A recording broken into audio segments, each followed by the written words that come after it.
के बाप पे मेरे पैसे आ रहे थे, वो तो मर गए, अब ये मेरे कब्जे में है।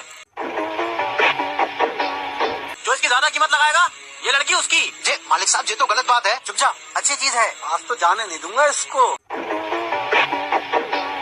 मैं खुद बिक जाऊं मगर खरीदूंगा मैं ही। दिल के बाजार में दौलत नहीं देखी जाती, और माल अच्छा हो तो कीमत नहीं देखी जाती। 50,000, 70,000, 1,00,000 दूंगा। शर्म आनी चाहिए तुमको, बूढ़े हो गए हो तुम। बूढ़ा तो मैं जमाने के लिए हूँ, दिल तो मेरा अभी बच्चा है। 1.5 लाख दे निकाल के। 2 लाख, 2.5 लाख, 5 लाख। Emotional damage.